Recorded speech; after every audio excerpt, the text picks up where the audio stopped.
ഭാഗവതത്തിലെ 12-ാം സ്കന്ധത്തില് 3-ാം അധ്യായത്തില് അവിടെ 14-ാം ശ്ലോകത്തിൽ ഒരു ശ്ലോകമുണ്ട്. വേദവ്യാസ മഹർഷി പറയും, കഥായിമംസ്തേ കഥിതാമഹീയസാം വിജ്ഞാന വൈരാ കഥായിമംസ്തേ കഥിതാമഹീയസാം വിധായ ലോകേഷു യശപരേഷാം വിജ്ഞാന വൈരാഗ്യ വിവക്ഷയോ വിഭോ വജോ വിഭൂതിന്നതു പാരമാർത്ഥ്യം. ഈ കഥകളെയൊക്കെ അതുപോലെ നിങ്ങൾ എടുത്തു കഴിഞ്ഞാൽ അത് പാരമാർത്ഥികമാവണം, അതുപോലെ പാരമാർത്ഥികമാവില്ല. അപ്പൊ നിങ്ങൾ എന്ത് ചെയ്യണം? വിജ്ഞാന വൈരാഗ്യം, അതിൽ നിന്ന് വിജ്ഞാനത്തെ എടുക്കണം. ഒരു പൂമ്പാറ്റയോ അല്ലെങ്കിൽ ഒരു തുമ്പിയോ അല്ലെങ്കിൽ ഒരു തേനീച്ചയോ പൂവിൽ ചെന്നിരുന്ന് തേനെടുക്കുന്ന പോലെ നമ്മൾ ആ കഥയിൽ നിന്നും സാരത്തെ ഉൾക്കൊള്ളണം. ഈ സാരത്തെ ഉൾക്കൊള്ളുന്ന രീതിയിലായിരുന്നു കഥകൾ നമ്മളോട് പറഞ്ഞിരുന്നെങ്കിൽ ഇന്ന് നമ്മൾ ഭാഗവതത്തിൽ എവിടെയോ എത്തുമായിരുന്നു. ലോകത്തിലെ ഒരു നമ്പർ 1 സമൂഹമായി ഹിന്ദുക്കൾ മാറുമായിരുന്നു. പക്ഷെ നമ്മുടെ കഷ്ടകാലത്തിന് ഇന്നും കഥ പറയുന്ന കുറെ വർഗങ്ങളായി നമ്മൾ മാറുകയാണ്. കഥകൾക്കപ്പുറത്ത് കാര്യത്തെ കാണാൻ നമ്മളിൽ പലർക്കും സാധിക്കുന്നില്ല. എനിക്ക് നിങ്ങളോടൊക്കെ പറയാനുള്ളത്, നിങ്ങളൊക്കെ ആ ഒരു പടിയിലേക്ക് കയറണം. കഥകൾക്ക് പിന്നിലുള്ള സാരം ഗ്രഹിക്കുന്ന സാരഗ്രാഹി. നിങ്ങൾ ഭാഗവതം തുടങ്ങുമ്പോൾ തന്നെ കാണുന്നില്ലേ, പിബത ഭാഗവത രസം എന്നാണ് വ്യാസഭഗവാൻ വാക്കുപയോഗിച്ചത്. ഭാഗവതം പിബത എന്നല്ല, പിബത ഭാഗവത രസം. അതിന്റെ രസത്തെ പിബത, അതിന്റെ സാരത്തെ പിബത, അതിന്റെ തത്വത്തെ പിബത. അങ്ങനെ നമ്മൾ കഥകളെ വ്യാഖ്യാനിക്കണം. ഇന്ന് അതിന് കഴിവ് കൂടുതൽ വെസ്റ്റേൺ ആളുകൾക്കായതുകൊണ്ടാണ് ആ വെസ്റ്റേൺ ആളുകൾ ഇന്ന് നമ്മളെക്കാൾ വളരെയധികം വിദ്യാഭ്യാസ രംഗത്തും അതുപോലെ ശാസ്ത്ര രംഗത്തൊക്കെ കുതിച്ചുയരുന്നത്. നിങ്ങൾ നോക്കൂ, ഇന്ത്യക്കാരുടെ ബുദ്ധിയും അമേരിക്കക്കാരുടെ ബുദ്ധിയും തമ്മിൽ എന്താ വ്യത്യാസമുള്ളത്? നിങ്ങൾക്ക് തോന്നുന്നുണ്ടോ അവർക്ക് ബുദ്ധി അധികം, നമുക്ക് ബുദ്ധി കുറവാണെന്ന് തോന്നുന്നുണ്ടോ? പറയൂ, അങ്ങനെ തോന്നുന്നുണ്ടോ? എല്ലാവർക്കും ബുദ്ധിയില്ലേ? ഉണ്ടോ? പക്ഷെ എന്തേ അവിടെ കണ്ടുപിടുത്തങ്ങളും അവിടെയാണല്ലോ പുരോഗതിയൊക്കെ വരുന്നത്? എന്തേ ഇവിടെ അത്ര പുരോഗതി വരാത്തത്? കാരണം നമ്മൾ വളർന്നു വരുന്ന സാഹചര്യങ്ങളാണ്, നമ്മളെ വളർത്തിക്കൊണ്ടുവരുന്ന സാഹചര്യങ്ങളാണ്. അപ്പൊ നമ്മളെ ചെറുപ്പത്തിൽ തന്നെ അങ്ങനെ ഒരു മോട്ടിവേഷനിൽ കൊണ്ടുവന്നിരുന്നെങ്കിൽ, ഒരാളുടെ പൊട്ടൻഷ്യൽ ഒരാൾക്ക് തിരിച്ചറിയാൻ സാധിക്കുമായിരുന്നെങ്കിൽ, ഒരാളുടെ എബിലിറ്റിയും ഒരാളുടെ മെന്റൽ സ്റ്റെബിലിറ്റിയും തിരിച്ചറിയാൻ പറ്റുമായിരുന്നെങ്കിൽ ഇന്ന് നമ്മൾ ലോകത്തിന്റെ നെറുകയിലെത്തുമായിരുന്നു. നമ്മൾ ഓരോ ദിവസവും പത്രം വായിക്കുമ്പോൾ കാണുന്നത്, പ്രത്യേകിച്ച് നമ്മുടെ കേരളത്തിന്റെ പത്രം, എന്നും കുത്തും കൊലയും, ഭാര്യയ്ക്ക് വിഷം കൊടുത്തതും ഭർത്താവിന് വിഷം കൊടുത്തതും ഈ കൊല്ലും കൊലയിലൊക്കെ കഥകളാണ്. ആണോ? ഇനിയിപ്പോൾ ആ പരീക്ഷ വരാൻ പോകുന്ന എന്തൊരു ശല്യമാണെന്ന് നോക്കൂ. ഗവൺമെന്റ് വളരെ ടെൻഷനിലാണ്. കാരണം ഇപ്പോഴും തന്നെ ഹൈക്കോടതി, ഇപ്പോൾ സുപ്രീം കോടതി പറഞ്ഞിരിക്കുന്നു ആത്മഹത്യ കൂടുന്നു കുട്ടികളുടെ ഇടയിൽ എന്നുള്ളത്. നിങ്ങളൊന്ന് ആലോചിച്ച് നോക്കൂ. ഇപ്പൊ JEE എക്സാമിനേഷൻ 2 ദിവസം മുമ്പുള്ളപ്പോഴാണ് ഇത് ഈ കോട്ടയിൽ 4 കുട്ടികളാണ് ആത്മഹത്യ ചെയ്തിരിക്കുന്നത്. ഓരോ ദിവസം കുട്ടികൾ ആത്മഹത്യ, പഠിക്കുന്ന കുട്ടികൾ ആത്മഹത്യ. IIT-യിലൊക്കെ കാണുന്നില്ലേ നിങ്ങൾ കുട്ടികൾ ആത്മഹത്യ ചെയ്യുന്നത്? ഇതെന്തുകൊണ്ട് സംഭവിക്കുന്നു ചോദിച്ചു കഴിഞ്ഞാൽ ഞാൻ പറയും, ഈ ഭാഗവതങ്ങളെയൊക്കെ, ഭാഗവത കഥകളെയൊക്കെ നമ്മുടെ കുട്ടികൾക്ക് ഒരു മോട്ടിവേഷണൽ സ്റ്റോറി ആയിട്ട് പറഞ്ഞു കൊടുക്കാൻ സാധിക്കുമായിരുന്നെങ്കിൽ അവർക്ക് അവരുടെ ജീവിതത്തിലുള്ള ചാലഞ്ചുകളെ, പ്രതിസന്ധികളെ തരണം ചെയ്യാൻ ഭാഗവതത്തിലൂടെ സാധിക്കുമായിരുന്നു. നമ്മളിപ്പോ ഭാഗവതം ഒരു കാതിലൂടെ കേട്ട് മറ്റൊരു കാതിലൂടെ ഭാഗവതം വിടും. ഭാഗവതം നമ്മൾ തമ്മിലൊരു ബന്ധമില്ല. വീണ്ടും നമ്മൾ ലൗകിക ജീവിതത്തിന്റെ സ്ട്രെസ്സും ടെൻഷനും കൊണ്ട് നടക്കുകയാണ്. പിന്നെ ഭാഗവതം കേട്ടിട്ട് എന്താ കാര്യം? ഭാഗവതം നമ്മൾ കേൾക്കുന്നത് കേവലം ഒരു സമയം പോവാൻ, കഥ കേട്ട് രസിക്കാനല്ല. ആ കഥകൾക്കുള്ളിൽ എൻ്റെ ജീവിതത്തെ കഥയുള്ളതാക്കി തീർക്കുന്ന ഒരു കഥയുണ്ട്. എൻ്റെ ജീവിതത്തെ എനിക്ക് കഥയുള്ളതാക്കണം. അത് കഥ കഴിക്കാനുള്ളതല്ല, അത് കഥ തീരാനുള്ളതല്ല. അതിന് എനിക്ക് അനശ്വരമാക്കണം, അതിനെ ഐശ്വര്യമുള്ളതാക്കണം, അതിനെ കരുത്തുള്ളതാക്കണം. ഈ ബോധം നമുക്കുണ്ടാവണം. വേണ്ടയോ? നമ്മളൊക്കെ കുട്ടികൾക്ക് വേണ്ടി പ്രാർത്ഥിക്കുകയാണ്. എനിക്ക് നിങ്ങളോടൊക്കെ പറയാനുള്ളത്, നമ്മൾ പ്രാർത്ഥിച്ചോളൂ നിങ്ങൾ, പക്ഷെ കുട്ടികളെ നിങ്ങൾ പരിശീലിപ്പിക്കണം. കഥകളിലൂടെ അവരുടെ ഉള്ളിൽ ബോധമുണ്ടാക്കണം. അതിനാണ് നമ്മൾ ഈ ഭാഗവതമൊക്കെ കേൾക്കുന്നത്. ഇറ്റ്സ് ആക്ച്വലി, ഞാൻ പറയാം, ഭാഗവതം സപ്താഹം എന്നൊക്കെ പറഞ്ഞാൽ ഒരു കഥയല്ല, ഇറ്റ് ഈസ് എ മോട്ടിവേഷണൽ ഒരു സ്പീക്കിംഗ് ആണത്. ആളുകളെ, നമ്മുടെ മുന്നിലിരിക്കുന്നവരെ അവർ ജീവിതത്തിൽ കൂടുതൽ കരുത്തുള്ളവരാക്കുക, കഴിവുള്ളവരാക്കുക, ശക്തിയുള്ളവരാക്കുക. നാളെ മരണത്തെ പോലും അഭിമുഖീകരിക്കുമ്പോൾ പുഞ്ചിരിച്ചുകൊണ്ട് നമുക്ക് ആ മരണത്തെ നേരിടാൻ സാധിക്കുക. പരീക്ഷത്ത് മഹാരാജാവൊക്കെ പറയുന്നത് പോലെ, എനിക്ക് തക്ഷകാദിഭ്യോ മൃത്യുഭ്യോ ന ബിഭേമ്യഹം, എനിക്കിപ്പോ തക്ഷകനെയോ മൃത്യുവിനെയോ ഭയമില്ല എന്ന് പറയുന്ന വിധത്തിൽ. നിങ്ങൾക്കറിയോ, ഇപ്പോ സൈക്കോളജി പറയുന്നത് ഒരു 90% മരണം നടക്കുന്ന രോഗം കൊണ്ടല്ല. 90% മരണം നടക്കുന്നതും രോഗം കൊണ്ടല്ല. 90% മരണം നടക്കുന്നതും മനസ്സിന്റെ അനാവശ്യമായ ടെൻഷൻ, ഉത്കണ്ഠ എന്ന് പറയും, ഉത്കണ്ഠ എന്ന് പറയാം, ആങ്സൈറ്റി സിൻഡ്രം എന്ന് പറയും. അനാവശ്യമായിട്ടുള്ള ചിന്തകൾ ആണോ അല്ലയോ? ഒരു ചെറിയ രോഗം വരുമ്പോഴേക്കും മനുഷ്യൻ അസ്വസ്ഥനാണ്. കാരണം കുട്ടിക്കാലത്തെ അതാണ് നമ്മൾ പഠിക്കുന്നത്. ഒരു അസുഖം വരുമ്പോഴേക്കും അമ്മ പറയും, എടാ നീ മരുന്ന് കഴിച്ചോ, ഒരു 10 പ്രാവശ്യം ചോദിക്കും മരുന്ന് കഴിച്ചോ എന്ന്. ഈ മരുന്നിലാണ് രോഗം മാറുക എന്നാണ് അമ്മയുടെ വിചാരം. മരുന്ന് കൊണ്ടല്ല അസുഖം മാറുന്നത്. മനുഷ്യന്റെ ഏറ്റവും വലിയ മരുന്നെന്ന് പറയുന്നത് അവന്റെ മനസ്സിന്റെ കോൺഫിഡൻസ് ആണ്. ആണോ അല്ലയോ? അത് നമ്മൾ പഠിപ്പിക്കുന്നില്ല കുട്ടികളെ. മനസ്സിന്റെ ധൈര്യമാണ്, മനസ്സിന്റെ ശക്തിയാണ് ഏറ്റവും വലിയ മരുന്നെന്ന് പഠിപ്പിക്കാൻ ഇന്ന് ഏത് അച്ഛനമ്മമാർക്ക് സാധിക്കുന്നുണ്ട്? അപ്പൊ അങ്ങനെയുള്ളൊരു കഴിവുള്ളൊരു മനസ്സ്, കരുത്തുള്ളൊരു മനസ്സ് കുട്ടികൾക്ക് വേണം എന്ന് നിങ്ങൾ ആഗ്രഹിക്കാത്തതുകൊണ്ടല്ല. പക്ഷെ നിങ്ങളൊക്കെ മനസ്സിലാക്കിയിരിക്കുന്നത് കഴിവുള്ള മനസ്സെന്ന് പറയുന്നത് വിദ്യാഭ്യാസത്തിലൂടെ കിട്ടുന്നതാണെന്ന്. നിങ്ങൾക്ക് ലോകം ശ്രദ്ധിക്കുന്നുണ്ടോ എന്നറിയില്ല.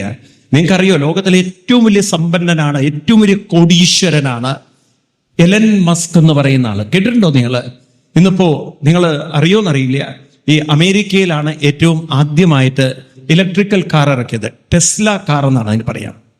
ആ ടെസ്ല കാറിന്റെ CEO ആണ് അത് ആരംഭിച്ചത് എലൻ മസ്ക്. ഇന്നിപ്പോ സ്റ്റാർലിങ്ക് എന്നൊക്കെ പറഞ്ഞ അദ്ദേഹത്തിന് വലിയ നെറ്റ്വർക്ക് സിസ്റ്റങ്ങളുണ്ട്.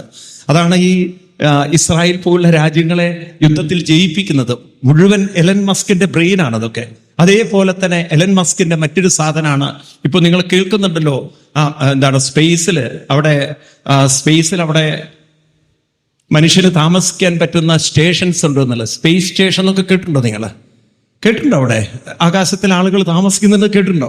അപ്പൊ അവിടേക്കൊക്കെ ആളുകളെ കൊണ്ടുപോകുന്ന റോക്കറ്റുകളൊക്കെ ഡെവലപ്പ് ചെയ്യുന്ന അങ്ങനെയൊക്കെ ഒരുപാട് കാര്യമുള്ള ആളാണ് ഈ എലൻ മസ്ക്. അദ്ദേഹം ഒരു കമ്പനിയിലേക്ക് കുട്ടികളെ എടുക്കണം, റിക്രൂട്ട് ചെയ്യണം. അതിന് അദ്ദേഹം അഡ്വർടൈസ്മെന്റ് ചെയ്തു. അതിപ്പോ വലിയൊരു ചർച്ചാ വിഷയമായിരിക്കണം അമേരിക്കയിൽ. നിങ്ങൾ ആരെങ്കിലുമൊക്കെ ശ്രദ്ധിക്കണ്ടോന്ന് അറിയില്ല. എന്താ അറിയോ അദ്ദേഹം അഡ്വർടൈസ് ചെയ്തത്? I don't want educated, I want skilled എന്ന്. I don't look into your qualification, I don't look into your school college certificate, I look into your skill. ഞാൻ നിങ്ങളുടെ കഴിവിനെ മാത്രമേ നോക്കുന്നുള്ളൂ, എനിക്ക് നിങ്ങളുടെ സർട്ടിഫിക്കറ്റേ ആവശ്യമില്ല എന്ന്. അപ്പൊ ഇതിപ്പോ ഒരു വലിയ ചർച്ചയ്ക്ക് ഒരു വഴി വെച്ചിരിക്കുകയാണ്. അതായത് വിദ്യാഭ്യാസവും കഴിവും തമ്മിൽ യാതൊരു, ഉറക്കെ പറയൂ, ഒരു ബന്ധുവില്ല. എനിക്ക് സർട്ടിഫിക്കറ്റ് ഉള്ളവരെ വേണ്ട, തുറന്നു പറഞ്ഞിരിക്കുകയാണ് അദ്ദേഹം. എനിക്ക് വിദ്യാഭ്യാസമുള്ളവരെ വേണ്ട, എനിക്ക് കഴിവുള്ളവരെയാണ് വേണ്ടത്. അപ്പൊ നോക്കൂ നിങ്ങൾ, കഴിവും വിദ്യാഭ്യാസം തമ്മിൽ യാതൊരു ബന്ധമില്ലെങ്കിൽ ഇത് നമ്മൾ കുട്ടികൾക്ക് പറഞ്ഞു കൊടുക്കണ്ടേ? വേണ്ടേ? കഴിവെന്ന് പറയുന്നത് അതിനാണ് ദൈവീകത എന്ന് പറയാം. എന്താണ് ദൈവീകമായ കഴിവ്? നിങ്ങളുടെയൊക്കെ കുട്ടികളിൽ, നമ്മളിലൊക്കെ ഉണ്ട് കഴിവുകൾ. എല്ലാവരിലും കഴിവുകളുണ്ട്, ദൈവീകമായ കഴിവുകളുണ്ട്. ഈ കഴിവിനെയാണ് നമുക്ക് ഉണർത്തിക്കൊണ്ടുവരേണ്ടത്. ഭാഗവതം എന്തിനാണ് കേൾക്കുന്നത് ചോദിച്ചു കഴിഞ്ഞാൽ, മനുഷ്യനിൽ ഉറങ്ങിക്കിടക്കുന്ന ഈ കഴിവുകളെ ഉണർത്തിക്കൊണ്ടുവരിക. അതിന് നിങ്ങൾക്ക് സാധിച്ചു കഴിഞ്ഞാൽ ഈ നിങ്ങളുടെ കുട്ടികളായിരിക്കും ലോകത്തിലെ ഏറ്റവും ശ്രേഷ്ഠന്മാരായ കുട്ടികൾ. നിങ്ങളായിരിക്കും ഏറ്റവും ശ്രേഷ്ഠന്മാരായ അച്ഛനമ്മമാര്. ഭാഗവതത്തിൽ 5-ാമത്തെ സ്കന്ധം നിങ്ങൾ വായിച്ചുകൊണ്ടിരിക്കുകയാണ്. അവിടെ പറയും ആരാണ് യഥാർത്ഥത്തിലൊരു അച്ഛൻ, ആരാണ് യഥാർത്ഥത്തിലൊരമ്മ. നമ്മൾ പൊതുവെ വിചാരിക്കുന്നത് രാവിലെ ഇഡ്ഡലിയും സാമ്പാറും ഉണ്ടാക്കി കുട്ടികളെ സ്കൂളിലേക്ക് പാക്ക് ചെയ്ത് അവിടുന്ന് പിന്നെ കുട്ടി വന്നു കഴിഞ്ഞാൽ തന്നെ, വീട്ടിലെത്തിക്കഴിഞ്ഞാൽ തന്നെ മേല് കഴിച്ച് ട്യൂഷൻ പറഞ്ഞയക്കുന്നവരെയാണ് അച്ഛനമ്മമാരെന്ന് പറയാം. അവരെ ട്യൂഷൻ പറഞ്ഞിട്ട് അമ്മ സീരിയലും കാണും. അതാണല്ലോ പൊതുവെ നമ്മളിപ്പോൾ കാണുന്ന അച്ഛനമ്മമാരുടെ അവസ്ഥ, അമ്മമാരുടെ അവസ്ഥ. അപ്പൊ അങ്ങനെയുള്ളവരാണോ അച്ഛനെന്ന് ചോദിച്ചപ്പോൾ പറയാണ്, അങ്ങനെയുള്ളവരല്ല അച്ഛനും അമ്മയും. നിങ്ങൾ അച്ഛൻ്റെയും അമ്മയുടെയും ഡെഫിനിഷൻ, നിർവചനം ഭാഗവതത്തിൽ കേട്ടിട്ടുണ്ടോ? ആരെങ്കിലും വായിച്ചിട്ടുണ്ടോ? അറിയോ ആർക്കെങ്കിലും? അച്ഛൻ്റെയും അമ്മയുടെയും നിർവചനം ഭാഗവതത്തിലുണ്ട്. അതാരെങ്കിലും ശ്രദ്ധിച്ചിട്ടുണ്ടോ? ആർക്കെങ്കിലും പറയാൻ പറ്റുന്നവരുണ്ടോ ഇവിടെ? നിങ്ങൾ ഇവിടുന്ന് എന്താ കേട്ടത്? പിന്നെ ഭാഗവതത്തിൽ അച്ഛനാര്, ഒരു യഥാർത്ഥ അച്ഛനാര്, യഥാർത്ഥ അമ്മയാര് എന്നൊരു നിർവചനമുള്ള ഒരു ശ്ലോകമുണ്ട്. ആരെങ്കിലും ശ്രദ്ധിച്ചിട്ടുണ്ടോ? കേട്ടിട്ടുണ്ടോ? നിങ്ങളെന്താ ഇന്ന് ഇന്നെന്താ ഏകാദശിയാണോ? മൗനവ്രതം? അങ്ങനെ മിണ്ടില്ല എന്ന്, അല്ലെങ്കിൽ ആരെങ്കിലും കേട്ടിട്ടില്ലെങ്കിൽ ഇല്ല, ഉണ്ടെങ്കിലുണ്ട്. ഉണ്ടോ? കേട്ടിട്ടുണ്ടോ? അങ്ങനെ ആരാണ് അച്ഛനോ അമ്മയോ എന്നൊക്കെ കേട്ടിട്ടുണ്ടോ? കേട്ടിട്ടുണ്ടോ? ആരാണ് അച്ഛനോ അമ്മയോ അറിയോ നിങ്ങൾക്ക്? ഭാഗവതത്തിൽ ഇനി ഓർത്തോളൂ, 5-ാം സ്കന്ധം ഏതാണ്? 5-ാം അധ്യായത്തിൽ 18-ാം ശ്ലോകം ഏതാണ്? 5-ാം അധ്യായത്തില് 5-ാം സ്കന്ധത്തില് 5-ാം അധ്യായത്തില് 18-ാം ശ്ലോകം. ഇപ്പൊ നോക്കട്ടെ, ഏതായാലും ഞാൻ സപ്താഹം പറയാനല്ല വന്നിരിക്കുന്നത്. അപ്പോ അവിടെ പറയാണ്, ഗുരൂനനസ്യാൽ ജനനീനനസ്യാൽ ഗുരൂനനസ്യാൽ സ്വജനോനനസ്യാൽ പിതാനനസ്യാൽ ജനനീനനസ്യാൽ ദൈവം നതസ്യാൽ പതിശ്ചസസ്യാൽ നമോജയേത സമുപേത മൃത്യം. ഗുരു ന, ആ ഗുരു അല്ല. സ്വജനോ ന, ആ സ്വജനം സ്വജനമല്ല. പിതാ ന എന്ന് പറഞ്ഞാൽ പിതാ ന, ആ പിതാവ് പിതാവല്ല. എന്ന് പറഞ്ഞാൽ അല്ല. ജനനി ന, ആ ജനനി, ആ അമ്മ അമ്മയല്ല. ഏത് അമ്മ, ഏതച്ഛൻ, ഏത് പതി എന്ന് ചോദിച്ചു കഴിഞ്ഞാൽ മോചയേത സമുപേത മൃത്യം സമുപേത, അതായത് മരണതുല്യമായ ജീവിത അനുഭവങ്ങളിലൂടെ കടന്നു പോകുന്ന മനസ്സുകളെ അതിൽ നിന്നും ഉണർത്താനും ഉയർത്താനും വഴി കാണിച്ചിട്ടില്ലെങ്കിൽ നമ്മളെയൊന്നും അച്ഛനെന്നോ അമ്മയെന്നോ വിളിക്കാൻ പാടില്ല. അപ്പോൾ അച്ഛൻ്റെയും അമ്മയുടെയും ജോലിയാണ് കുട്ടികളെ മാനസികമായി ഉയർത്തുക. സത്യം പറയൂ, നിങ്ങൾ ഇന്ന് നമ്മളെ കുട്ടികളെയൊക്കെ അച്ഛനമ്മമാരെ മാനസിക ഉയർത്തുകയാണോ, അതോ ചീത്ത പറഞ്ഞ് കൊള്ളരുതാത്തവൻ, ഉത്തരവാദിത്വം ഇല്ലാത്തവൻ, പഠിക്കാത്തവൻ എന്നൊക്കെ പറഞ്ഞ് എപ്പോഴും ഇതിന്റെ മുകളിൽ തൂങ്ങി അതിൽ തന്നെ കളിച്ച് ഒരു ഉത്തരവാദിത്വം ഇല്ലാത്തവൻ ചീത്ത വിളിക്കുന്നവരാണോ കൂടുതലുണ്ടാവുക? പറയുക. എന്താ ഒന്നും മിണ്ടാത്തത്? നമ്മുടെ കുട്ടികൾ കൂടുതൽ ഉത്തരവാദിത്വമുള്ളവരായി മാറുകയാണോ, അതോ കൂടുതൽ ഉത്തരവാദിത്വം കുറയുന്നവരായി മാറുകയാണോ? എന്താ പറയൂ നിങ്ങൾ. എന്തി കുട്ടികൾ അങ്ങനെ ഉത്തരവാദിത്വം ഇല്ലാത്തവരായി മാറിയത്? കാരണം നമ്മൾ അവരെ വളർത്തിക്കൊണ്ടുവരുമ്പോൾ കേവലം വിദ്യാഭ്യാസത്തിന് കൂടുതൽ പ്രാധാന്യം കൊടുത്തപ്പോൾ, ട്യൂഷനും പ്രാധാന്യം കൊടുത്തപ്പോൾ അത് ബോറിംഗ് ആണ്. അത് ബോറിംഗ് ആണ്. സബ്ജക്റ്റുകൾ ആണോ അല്ലയോ? കുട്ടികൾക്ക് ജീവിതത്തിൽ വിരസതയും മടുപ്പും ആരാ ഉണ്ടാക്കിയത്? എന്താ ഒന്നും ഇടാത്തത് നിങ്ങൾ. കുട്ടികൾക്ക് പഠിത്തം നല്ലൊരു സന്തോഷമുള്ള കാര്യമാണോ? സത്യം പറയൂ, നിങ്ങളൊക്കെ പഠിച്ചവരല്ലേ, നിങ്ങൾക്ക് പഠിത്തം എത്ര പേർക്ക് സന്തോഷമുള്ള ഒരു കാര്യമായിരുന്നു? നോണ പറയരുതേ, അമ്പലത്തിലാ വെച്ചിരിക്കുന്നത്. സത്യത്തിൽ പറയണം, പഠിത്തം സന്തോഷമുള്ളവർ എത്ര പേരുണ്ടായിരുന്നു? ഒന്ന് കൈ പൊക്കുമെന്ന് ഞാൻ കാണട്ടെ. എന്നിട്ടാണ് നിങ്ങളെ മക്കളെ കൊണ്ട് പഠിപ്പിക്കുന്നത്. മനസ്സിലാവുണ്ടല്ലോ. ആർക്കെങ്കിലും പഠിത്തം സന്തോഷമുള്ള ഒരു കാര്യമായിരുന്നോ? പഠിക്കുന്ന സമയത്ത് സ്കൂളിലെ ടീച്ചർക്ക് പനി വരട്ടെ എന്ന് പ്രാർത്ഥിച്ചവരില്ലേ നിങ്ങൾ? നോണ പറയരുത്. പ്രാർത്ഥിച്ചിട്ടില്ല. അതിനപ്പുറത്ത് വരണേന്ന് പ്രാർത്ഥിച്ചിട്ടുണ്ടോ എനിക്കറിയില്ല. എന്തായാലും അത്രയൊക്കെ പ്രാർത്ഥിച്ചിട്ടുണ്ടാവും. പ്രത്യേകിച്ച് ചില വിഷയങ്ങളൊക്കെ ഇത്തിരി പേടിയുള്ള വിഷയങ്ങളായിരുന്നില്ലേ? ഉണ്ടോ ഇല്ലയോ? അപ്പൊ ഇങ്ങനെ നമ്മൾ കുട്ടികൾക്ക് ആ വിഷയങ്ങളൊക്കെ ബോറടിപ്പിക്കുമ്പോൾ അവർക്ക് ആകെ ഒരു എന്റർടൈൻ ഏതിലേ ഉണ്ടാവുള്ളൂ? മൊബൈൽ. അതിലേക്കല്ലേ അവർ പോവുക? ആണോ അല്ലയോ? ഇത് കുട്ടികളെയാണോ നമ്മൾ കുറ്റം പറയേണ്ടത്, അതോ ആ കുട്ടികളെ നമുക്കൊരു ഇൻട്രസ്റ്റിംഗ് ആക്കി കൊണ്ടുവരാൻ കഴിവില്ലാതെ പോയ നമ്മളെ ഭാഗത്താണോ തെറ്റ്? ആരാണ് ശരിക്കും ഇതിൽ കുറ്റവാളികൾ? കുട്ടികളാണോ അപരാധം ചെയ്യുന്നത്? അവരെ നല്ലൊരു മോട്ടിവേഷനിലേക്ക് കൊണ്ടുവരാൻ, അവരെ കഴിവുള്ളവരാക്കി തീർക്കാൻ പറ്റാത്ത നമ്മളാണോ കൊള്ളരുതാത്തവര്? അത് മിണ്ടില്ല നിങ്ങൾ. കാരണം പ്രസവിച്ചു പോയില്ലേ, മക്കളായി പോയില്ലേ? ആരാണ് തെറ്റ് ചെയ്യണത്? എന്താ ഒന്നും മിണ്ടാത്തത് നിങ്ങൾ? ആരാണ് ശരിക്കും കുറ്റവാളികള്? ആരാണ് തെറ്റുകാര്? ആരാണ് ഉത്തരവാദിത്വം കുറഞ്ഞവര്? കുട്ടികളാണോ നമ്മളാണോ? ഒന്ന് ഉറക്കെ പറയും, കേൾക്കട്ടെ. അത് പറയില്ലേ നിങ്ങൾ?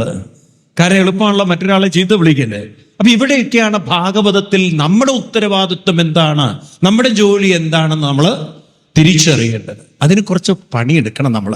കാരണം നല്ലത് കേട്ടാലേ നമുക്ക് നല്ലത് മറ്റുള്ളവർക്ക് പറഞ്ഞു കൊടുക്കാൻ സാധിക്കണം. അപ്പൊ ശ്രവണം സർവധർമ്മേഭ്യോ എന്ന് പറയും. അപ്പൊ നിങ്ങളൊക്കെ ചെയ്യുന്നത് വലിയ കാര്യമാണ്. 7 ദിവസം ഭാഗവതം കേൾക്കുമ്പോൾ അത് വെറുതെ കേട്ട് പോകരുത്. ഒരു കഥയെങ്കിലും നമുക്ക് അതിൽ നിന്ന് സാരവത്തായിട്ട് നമുക്ക് എടുക്കാൻ സാധിച്ചാൽ അത് മതി നമ്മുടെ ജീവിതത്തിൽ ഒരു മോട്ടിവേഷൻ. മനസ്സിലായില്ലേ? അതുകൊണ്ട് നമുക്ക് തെളിയിക്കണം, നമ്മൾ നേരിടുന്ന പ്രശ്നങ്ങളെ നേരിടാൻ നമുക്ക് അതുകൊണ്ട് സാധിച്ചു കഴിഞ്ഞാൽ അവിടെ ആ ഭാഗവതം അവിടെയാണ് നിങ്ങൾക്ക് ഭാഗവതമായി മാറുന്നത്. അല്ലാതെ ഭാഗവതം കേട്ടത് കൊണ്ട് പ്രത്യേകിച്ച് പുണ്യം കിട്ടുമെന്ന് വിചാരിക്കരുത്. ഭാഗവതം നമ്മുടെ ജീവിതത്തിൽ ഉള്ളിൽ അത് ഒരു പ്രചോദനമായി, ഒരു പരിശീലനമായി, ഒരു കരുത്തായി മാറുമ്പോഴാണ് ഭാഗവതം നമ്മുടെ ജീവിതത്തിൽ ശരിക്കും ഫലവത്താവുന്നത്.